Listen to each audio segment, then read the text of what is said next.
ये तितली नहीं, ये तो कोई असुर है।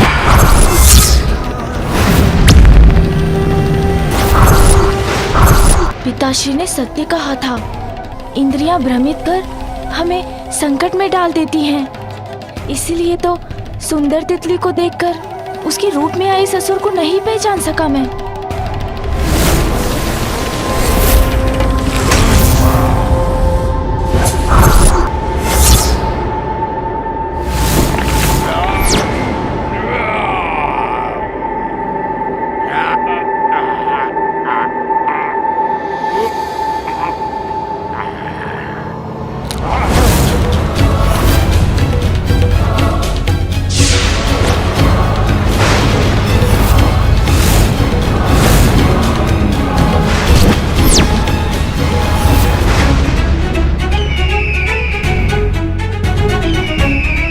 इधर उधर देखने से कुछ नहीं होगा बालक। यहाँ से तुम्हारी मुक्ति का नहीं, तुम्हें मृत्यु का मार्ग ही प्राप्त होगा। आगे तो इसने मेरा मार्ग रोक रखा है, कदाचित पीछे जाकर ही अपनी रक्षा कर सकूंगा मैं। पक्षी?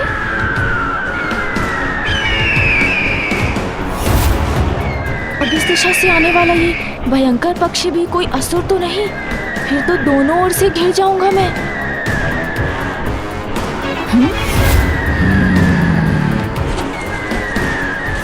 ये भी असुर ही है।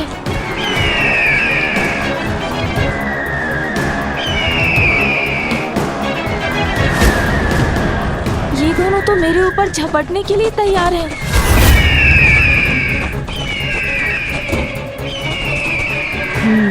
इन दोनों का सामना करना ही होगा मुझे। आनंद आएगा, अत्यंत आनंद आएगा मुझे इस बालक के वध की क्रिया में, इसलिए मुझे ही करने दो इसका वध। सुन जी, इन असुरों का कुछ करना ही होगा।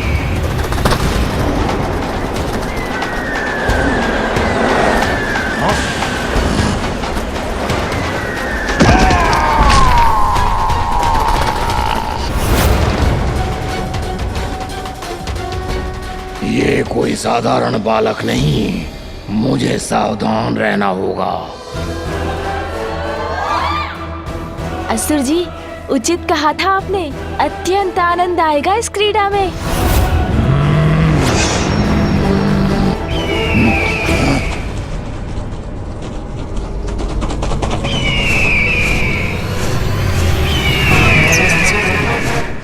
प्रतीत होता है अभी तुम्हारा मन नहीं भरा है असुर।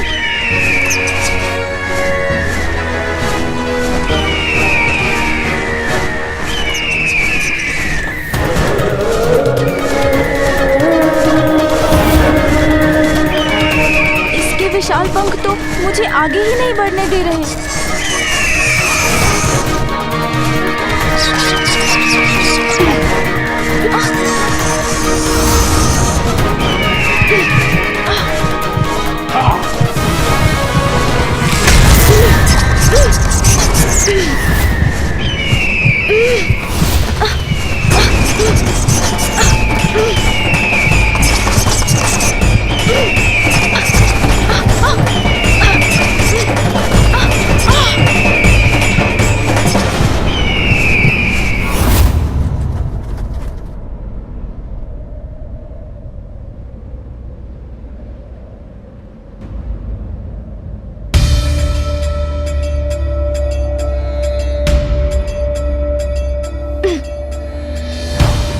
ऊपर कैसे जाऊं मैं?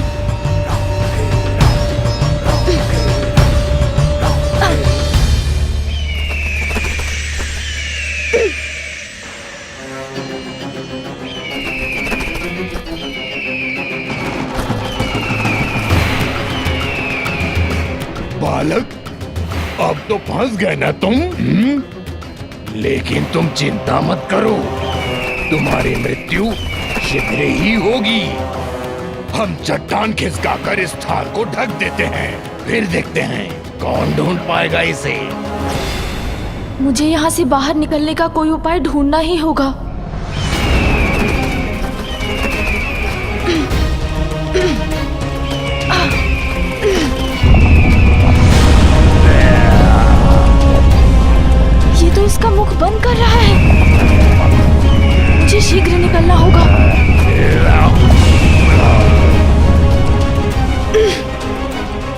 पकड़ ही नहीं बन पा रही है। ये दोनों दुष्ट तो चट्टान से ढकने में सफल हो रहे हैं। इस संकट को कैसे दूर करूं मैं?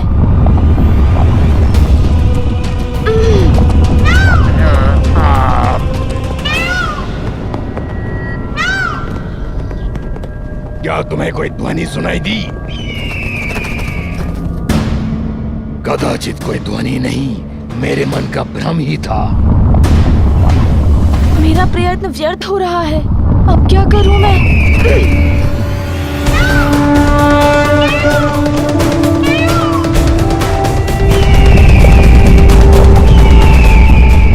दुष्ट असुरों, मैं तुम्हें अपने अनुज को क्षति नहीं पहुंचाने दूंगा।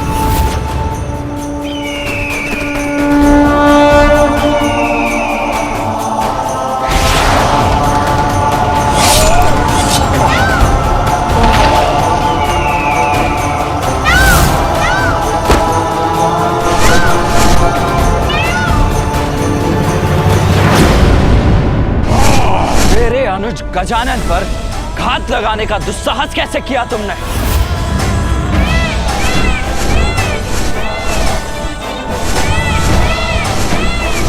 भैया,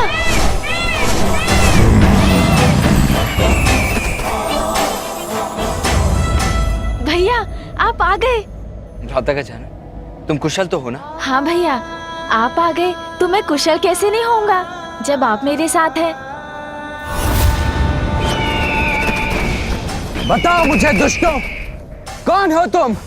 किसने भेजा है तुम्हें यहाँ?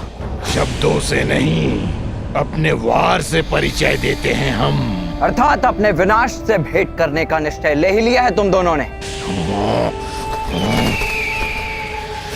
उचित है फिर, तो मैं भी अपनी शक्ति का परिचय दूंगा तुम्हें।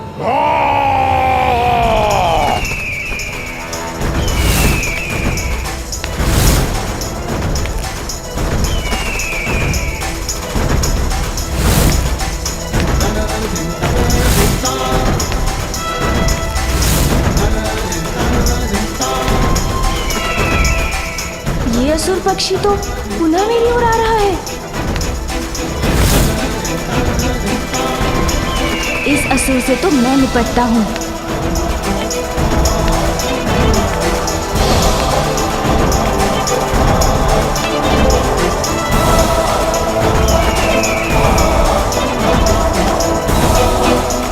सुन जी,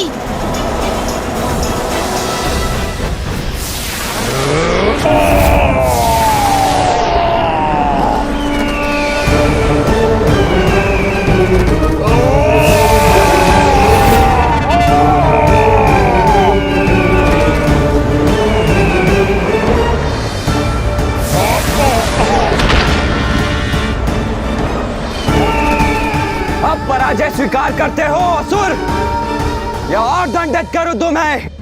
आश्चर्य, मेरी श्वास में ही इतनी शक्ति है कि इतना भयंकर ये असुर उसका सामना ही नहीं कर पा रहा है। सखी पार्वती, मैंने संपूर्ण भवन छान लिया किंतु गजानन मुझे कहीं नहीं मिला।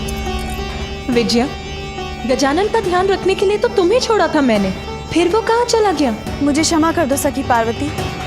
हम दोनों बात कर रही थी कि कुमार कार्तिकेय प्रस्थान करने वाले हैं। कदाचित ही वो वार्तालाप सुनकर गजानन उनके पीछे पीछे चला गया। कार्तिकेय के पीछे चला गया? तब तो मुझे स्वामी को सूचित करना होगा। यदि वो भटक कर वन में पहुंच गया तो उस पर किसी बड़े संकट की छाया भी पड़ सकती है।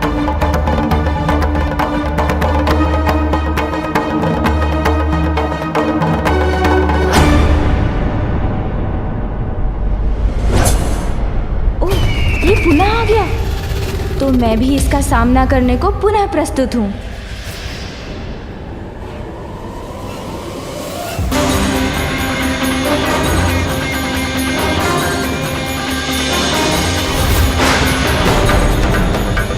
दंडित तो अब मैं करूंगा तुम्हें।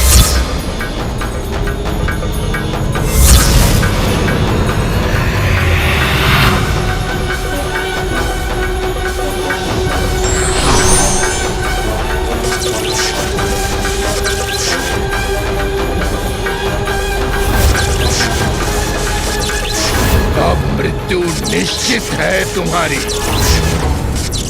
ना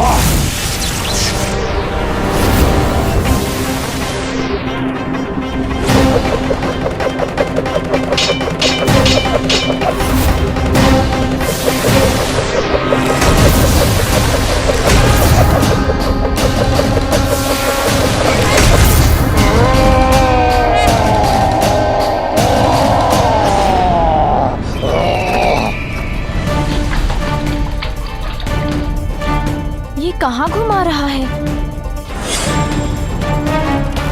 बस, बहुत हुआ। बहुत नहीं हुआ, अब होगा।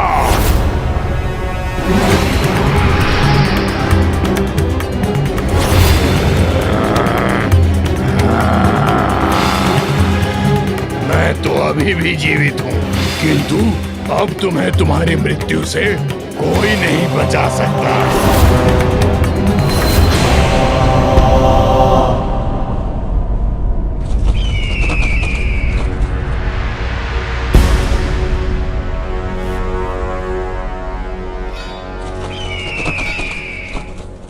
जो तुम कर सकते थे वो सब कुछ कर चुके हो ना तुम, तो अब क्या करोगे? क्या करूंगा मैं? तुम्हें यहाँ से उठा कर ही ले जाऊंगा दुष्ट बालक। बालक, प्रतीत होता है आज मेरे ही उदर में समाओगे तुम। अच्छा, तो तुम मुझे ऊपर ले जाना चाहते हो?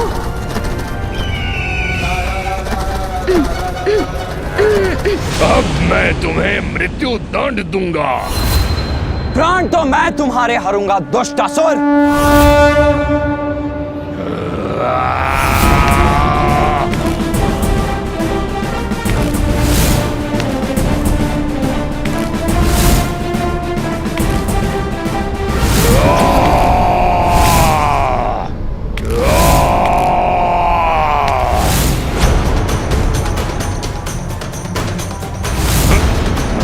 मेरे शरीर पर क्यों चढ़ रहे हो तुम?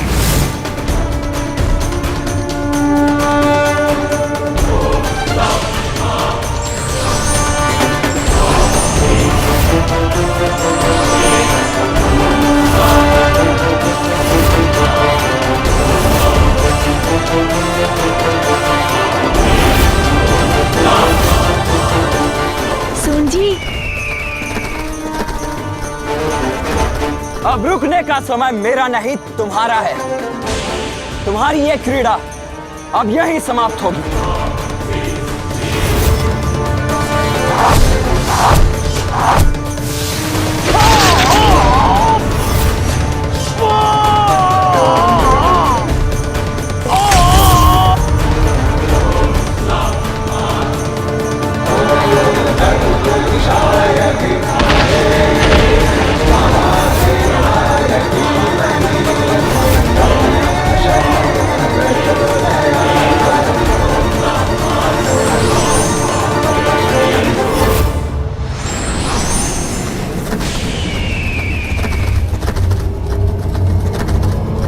ये अपनी सूंड मेरी ओर क्यों कर रहा है?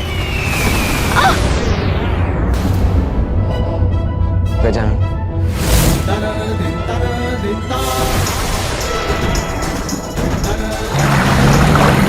गजानन!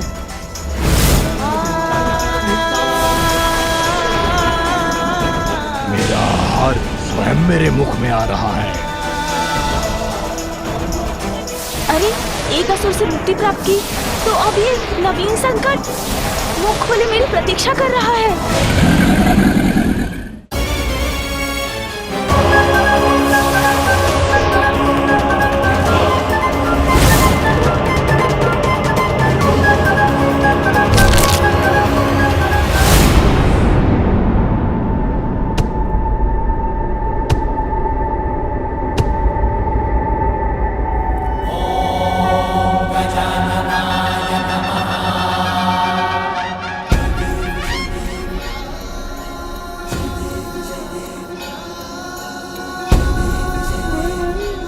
कुछ नहीं हुआ गजानन को, सुरक्षित है वो।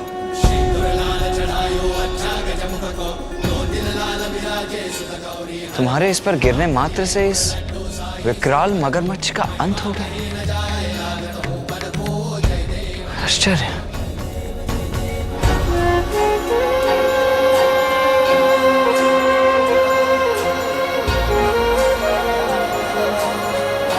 भैया, मैं बहुत प्रसन्न हूँ कि आप कैलाश लौट आए। हाँ गजानन, तुम में तो अपार शक्ति है, किंतु तुम्हें अभी उसका आभास नहीं है। आप क्या कह रहे हैं भैया? मुझे कुछ समझ में नहीं आया। अपनी शक्ति को पहचानो गजानन, उसको साध कर अपने वश में करो। अच्छा भैया, किंतु ये कैसे करूं? पूर्ण निष्ठा से वो साधना करो गजानन जिसके लिए माता ने तुम्हें प्रेरित किया है। तुम्हें अपनी शक्ति को पहचानने में अवश्य सफलता प्राप्त होगी। गजानन, कार्तिकेय,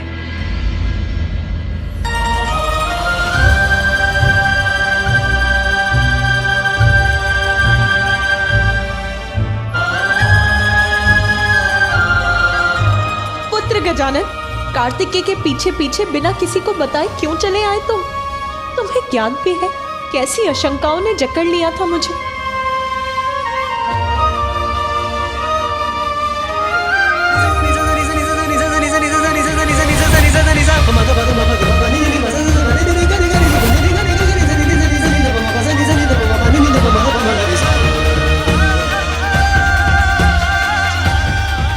तो मेरी आशंका उचित ही थी। पुनः उन असुरों ने प्रयत्न किया मेरे पुत्र को आहत करने का।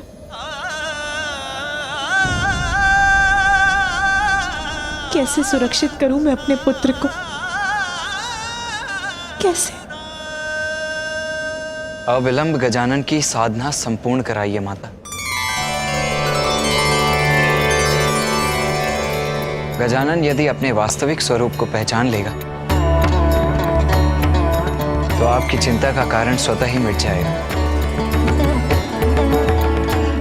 मैं गजानन की रक्षा के लिए लौटा था मां,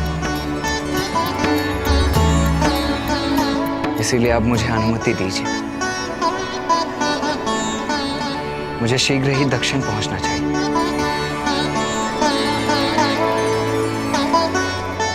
नहीं भैया, आप नहीं जा सकते।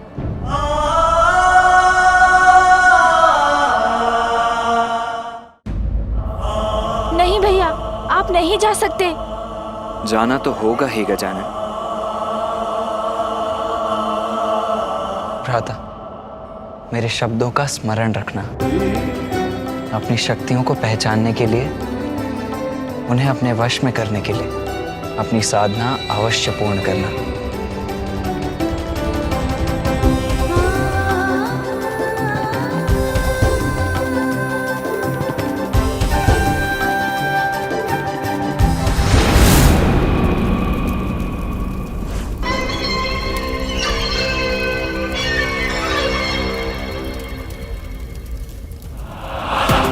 विश्राम नहीं कर सकूंगी मैं जब तक वो असुर अपनी सफलता का सुखद समाचार लेकर नहीं लौटते।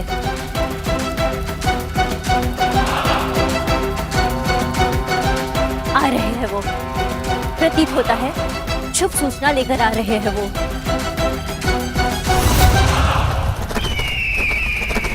ये क्या? ये तो अकेला है, किंतु ये अकेला क्यों लौट रहा है?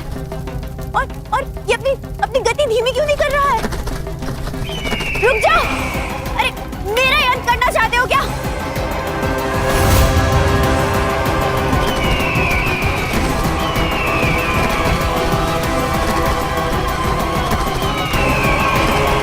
असुर सम्राट, रक्षा कीजिए मेरी!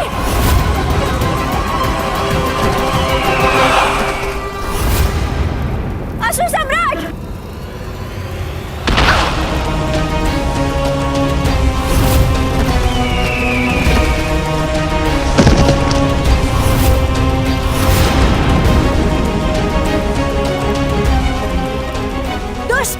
यदि मेरे ऊपर गिर जाते तो अनिष्ट हो जाता।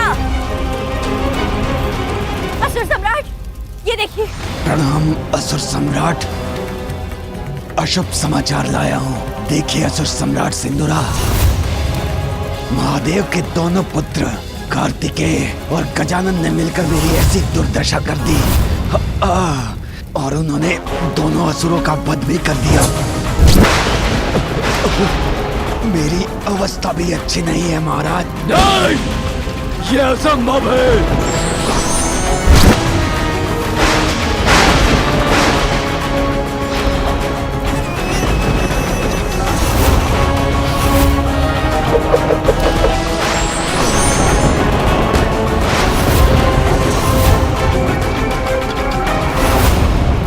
असुर सम्राट सिंदूरा, अब केवल एक ही उपाय है हम असुरों के पास। असुरों के गुरु शुक्राचार्य।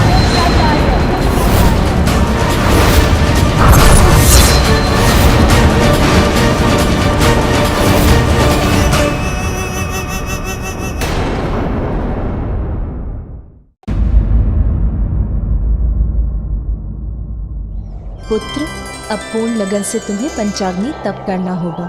जाओ, शीघ्र स्नान करके आओ और भोग लगाकर पूजा करो और तप प्रारंभ करो। अच्छा माँ, किंतु मुझे बहुत थकान हो रही है माँ। जिन्हें थकान विचलित कर दे उन्हें भगवान प्राप्त नहीं होते पुत्र। कर्म ही जीवन का मर्म है। अथक परिश्रम से तुम अपने लक्ष्य तक पहुंच सकोगे। स्मरण रहे, यदि भोजन या निद्रा का विचार भी तुम्हारे मन में आया तो तुम्हें पुनः स्नान करके भोग लगाना होगा, पूजा करनी होगी और फिर अपना तप प्रारंभ करना होगा। उचित है माँ, मैं अभी स्नान करके आया।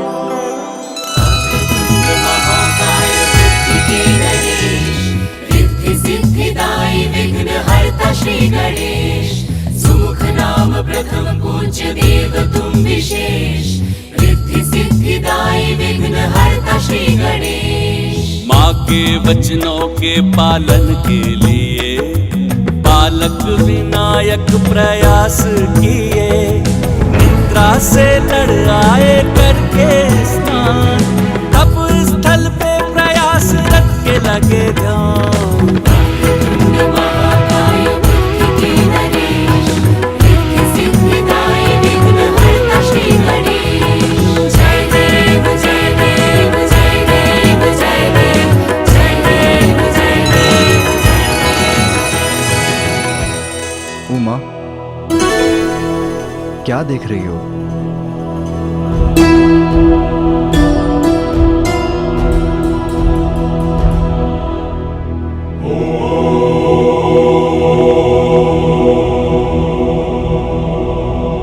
उमा, गजानन को बहुत कठिन साधना में डाल दिया तुमने। गौरी, ये तप तो तुमने मुझे पाने के लिए किया था। हाँ स्वामी, जब मेरे वर्षों की तपस्या के बाद भी आप अपने ध्यान से नहीं उठे, तब देवताओं ने आपके हृदय में मेरे प्रति प्रेम जगाने के लिए कामदेव को भेजा और उन्होंने आप पर बाण चला दिया, किंतु आपने अपने तीसरे नेत्र की अग्नि से उन्हें भस्म कर दिया।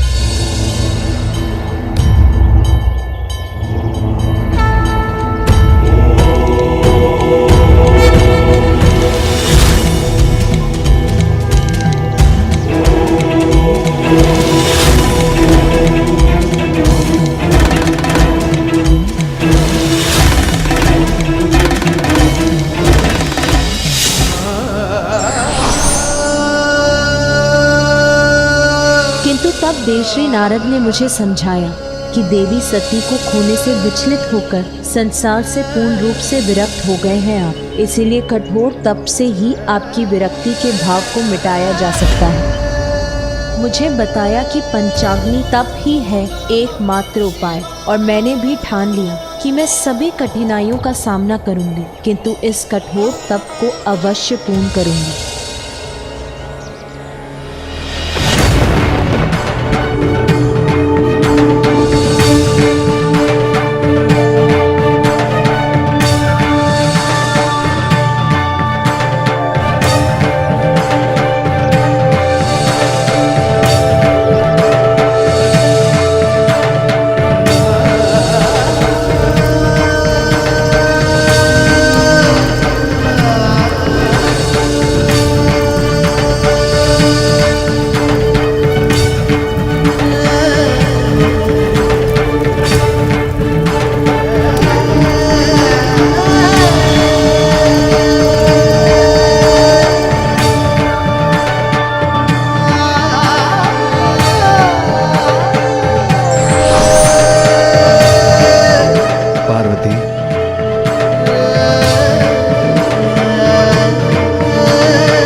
मैं तुम्हारे तप से प्रसन्न हुआ। कहो, क्या इच्छा है तुम्हारी? मेरी इच्छा तो आपको पाने की है मेरे प्रभु, मेरे स्वामी। पार्वती, तुम्हारी इच्छा अवश्य पूर्ण होगी। तुम अपने माता पिता के पास उनके निवास स्थान लौट जाओ। उचित समय आने पर मैं तुम्हारा वरण करने स्वयं आऊंगा। आदि शक्ति जगत जननी हूं मैं, और ये मुझे उस तप को पूर्ण करने के बाद ही ज्ञात हुआ, और मैंने आपका सानिध्य भी पाया। किंतु गजानन तो अभी बालक है स्वामी, कहीं मैं उसके साथ आवश्यकता से अधिक कठोर तो नहीं हो रही हूं? आपका पुत्र तो स्वयं परम ब्रह्म है, महागणपति है उमा। वो भी अवश्य इस तप के माध्यम से अपनी कुंडलिनी को जागृत कर अपना वास्तविक परिचय प्राप्त करेगा। हाँ स्वामी, अवश्य सफल होगा वो। मुझे यहाँ से दीपक की लौ दिखाई दे रही है स्वामी। और मुझे गजानन, वो अपने ही तप में लीन है।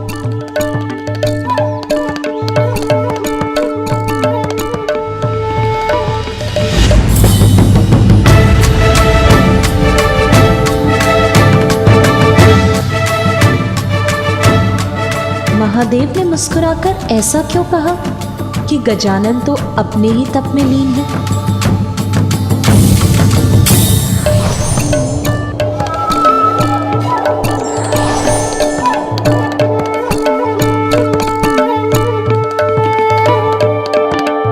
तो ये था आपका संकेत स्वामी? तप नहीं, वो तो निश्चिंता से फलार कर रहा है।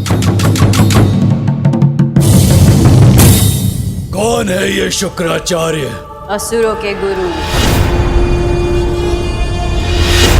ऋषि भृगु के पुत्र शुक्राचार्य, जिनकी प्रतिभा देखकर ऋषि अंगिरस ने उन्हें अपने शिष्य के रूप में स्वीकार किया और अपने पुत्र बृहस्पति के साथ उन्हें शिक्षा प्रदान की।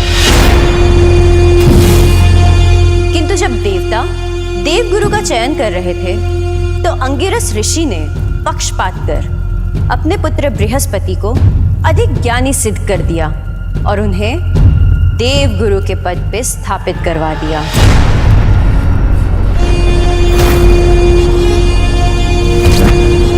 किंतु शुक्राचार्य बिना योग्यता के ही असुरों के कुलगुरु नहीं बने। अपने गुरु के पक्षपात से आहत होकर उन्होंने महादेव की घोर तपस्या की।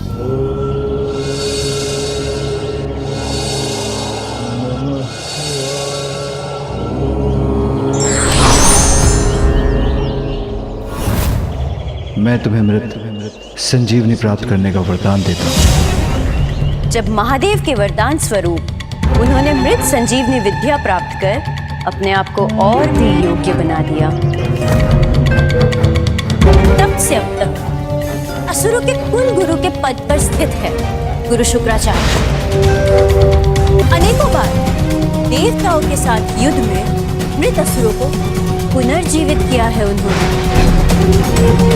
विजय प्राप्ति हेतु असुरों का मार्गदर्शन किया है उन्होंने। इसलिए आप भी गुरु शुक्राचार्य की शरण में जाइए असुर सम्राट, और उनके सुझाव पर ही अपने आगे की योजना बनाइए।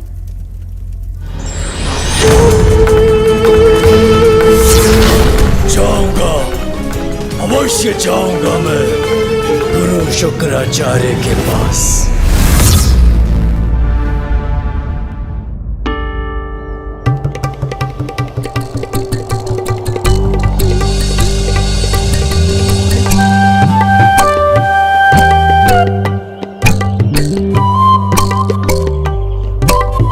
ये परछाई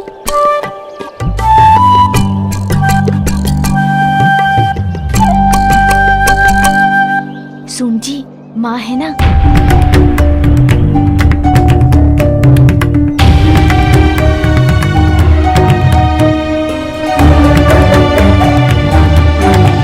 क्या हुआ गजानन, तुम अपने तप से क्यों उठ गए? और ये फल ये पूजा की सामग्री? मैं तो साधना ही कर रहा था माँ। फिर मुझे भूख लगने लगी तो मुझसे रहा नहीं गया। किंतु आप चिंता मत कीजिए माँ, भोजन करने के बाद मैं पुनः स्नान कर अपनी साधना प्रारंभ करूँगा। आप निश्चिंत रहिए माँ, मैं पूर्ण कर लूँगा अपनी साधना। पुत्र, बाप के लिए छोड़ा हुआ कार्य कभी पूर्ण नहीं होता। लक्ष्य प्राप्ति के लिए तो अनेक चुनौतियों से संघर्ष कर उन पर विजय पानी होती है पुत्र। उसके बिना कभी सफलता प्राप्त नहीं होगी। और चुनौतियां तो कठिनाइयों का रूप लेकर ही प्रस्तुत होती हैं। कठोर साधना से साध कर ही उन्हें सरल बनाया जा सकता है पुत्र। क्या तुम शक्ति संपन्न नहीं होना चाहते पुत्र? अपनी शक्ति को पहचानो गजानन, उसको साध कर अपने वश में करो। पूर्ण निष्ठा से वो साधना करो गजानन जिसके लिए माता ने तुम्हें प्रेरित किया। होना चाहता हूँ माँ। भैया ने भी मुझसे कहा था मुझे अपनी शक्ति को पहचानना होगा। उसके लिए तो तुम्हें ये कठिन तप करना ही होगा पुत्र, क्योंकि सफलता कभी सुगम नहीं होती। उचित है माँ, अब कुछ भी हो जाए मैं अपने तप से नहीं डिगूंगा।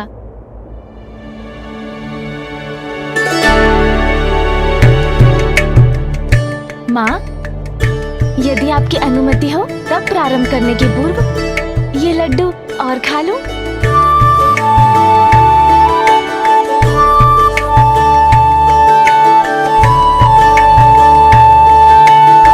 पुत्र, तुम्हारे समक्ष दो मार्ग हैं। एक, जिसका परिणाम जीवन भर बिना स्वयं को जाने कैलाश में बैठकर लड्डू खाना, और दूसरा, इस कठोर साधना को पूर्ण कर अपने भीतर छिपी अपार शक्ति का परिचय पाना। पुत्र, तुम किस मार्ग पर चलोगे उसका चुनाव तो तुम ही करोगे पुत्र। किंतु इतना स्मरण रखना पुत्र, जो स्वयं को पहचानने में असमर्थ हो जाते हैं वो जगत में अपनी कोई पहचान नहीं बना पाते। तुम्हारा आग्रज कार्तिकेय देव सेनापति है, भली भांति परिचित है देवता उनके सामर्थ्य से। इसीलिए स्वयं देवराज इंद्र उनसे सहायता लेने की गुहार लगाने यहाँ आए थे। वही देवराज इंद्र जिन्होंने देवता के पद पर तुम्हें स्थापित करने के मेरे प्रस्ताव को अस्वीकार किया था। तुम्हें स्मरण है ना पुत्र? इस संसार में अनेकों बालक हैं। हम उन्हें सुरक्षित करने मात्र उन्हें देवत्व प्रदान करते। मैं जानती हूँ पुत्र, तुम्हारे भीतर असंख्य दिव्य शक्तियाँ जागृत होने की प्रतीक्षा कर रही हैं। इसीलिए मैंने देवराज इंद्र को चुनौती देकर तुम्हें देवपद ही नहीं, देवताओं में भी प्रथम पूज्य बनाने का प्रण लिया है। महादेव की अर्धांगिनी सभी के समक्ष ये प्रण लेती कि मैं अपने पुत्र को इतना योग्य बनाऊंगी कि वो अपने कर्म से देवता ही नहीं बनेगा, अपितु आप सभी देवता उसकी पूजा करेंगे। मुझे तुम पर विश्वास है पुत्र, किंतु यदि तुम भी चाहते हो कि मेरा प्रण सत्य हो, यदि तुम चाहते हो कि सर्व समर्थ बन निर्भय होकर संसार में सत सम्मान जी सको और अन्य जीवों के साथ स्वयं देवराज इंद्र और अन्य देवता भी तुम्हारा सम्मान करें, तो तुम्हें साधना कर अपनी शक्ति को पहचानना ही होगा पुत्र। मेरे पुत्र हो गजानन, तो मेरा मान रखो। तुम्हें सर्वशक्तिमान बनाने के मेरे प्रण को पूरा करो, ये मेरी इच्छा है। किंतु अब सफलता का या सरलता का कौन सा मार्ग चुनोगे तुम? ये निर्णय तो तुम ही को लेना है गजानन।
पुत्र गजानन,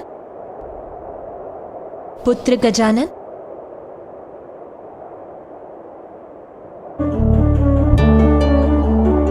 पुत्र गजानन,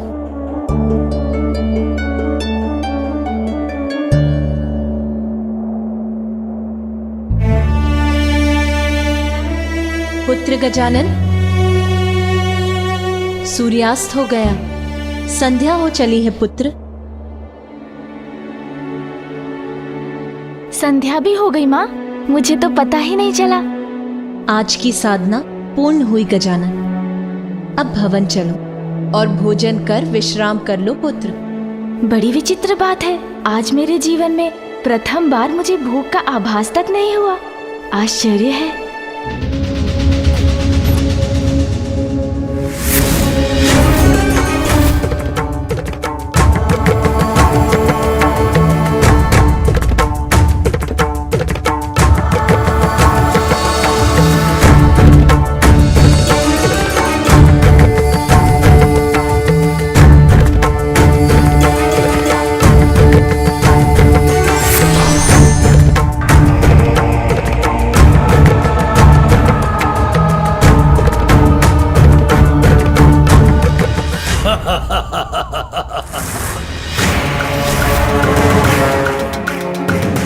ये मूर्ख सिंदूरा हंस क्यों रहा है?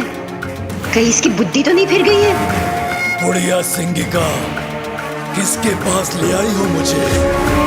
ये है वो महान गुरु, ये सहायता करेंगे मेरी। ये बुढ़ा जिसके पास मात्र एक ही नेत्र की दृष्टि है, वो भला असुर सम्राट सिंदूरा की सहायता कैसे करेगा? असुर सम्राट दृष्टि पर नहीं, बुद्धि पर ध्यान दीजिए और इनके ध्यान से उठने के पूर्व ही इनकी मन और बुद्धि को अपने वश में कर लीजिए।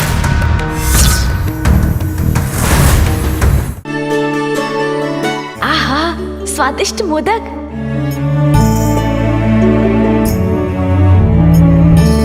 नहीं माँ। क्या हुआ पुत्र, तुमने मुझे और मोदक रखने से क्यों रोक दिया? क्योंकि अब मैं कम भोजन करूंगा।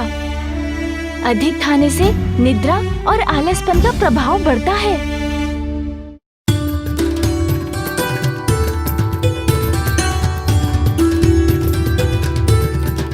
लो पुत्र। बस बस माँ, इतना अधिक नहीं।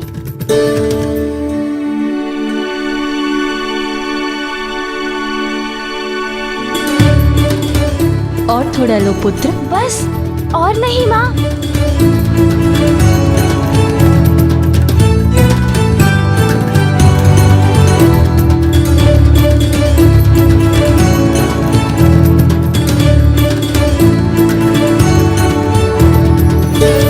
पुत्र गजानन, भोजन हो गया तुम्हारा? हाँ नानी माँ, हो गया। तो चलो, सोने से पूर्व मैं तुम्हें एक अच्छी सी कथा सुना देती हूँ, जिससे तुम्हारी थकान भी मिट जाएगी और तुम्हें निद्रा पड़ जाएगी। नहीं नानी माँ, कथा सुनने का समय नहीं है मेरे पास। मुझे तो अभी सोना है, क्योंकि अभी नहीं सोऊंगा तो भोर होते ही कैसे जागूंगा।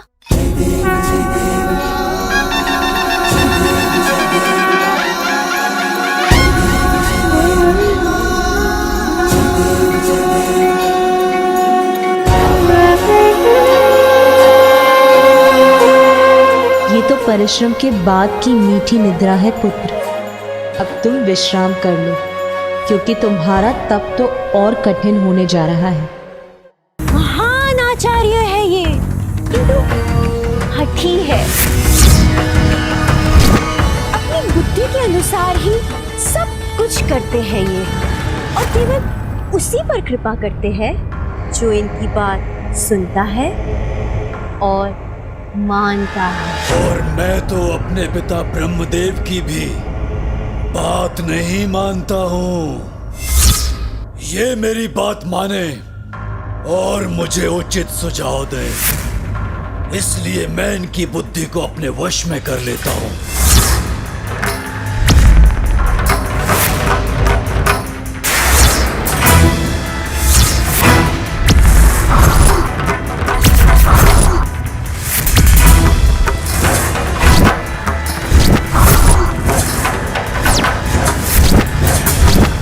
मैं असुर सम्राट सिंदूरा तुम्हें आदेश देता हूँ, तुम मेरी सेवा करोगे, मेरी सेवा करोगे तुम। जो भी हो तुम, जो ये धृष्टता करने का दुस्साहस कर रहे हो, जान लो मैं असुरों का गुरु हूँ, मैं किसी की सेवा नहीं करता। क्या हुआ? उनका मन आपके वश में हुआ कि नहीं? इस बुढ़िया ने कुछ नहीं सुना, अर्थात मेरे मन में प्रवेश कर मुझसे बात की ना।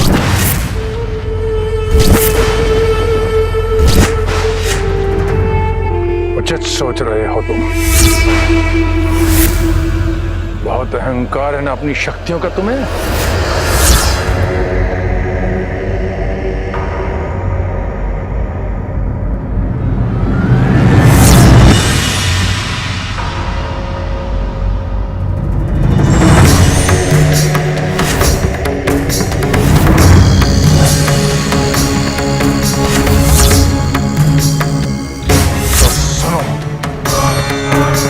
मैं तुम्हें श्राप देता हूं, जिस शक्ति का तुम्हें इतना अहंकार है वो तब तुम्हारे लिए व्यर्थ हो जाएंगी जब तुम्हें उनकी सबसे अत्यधिक आवश्यकता होगी।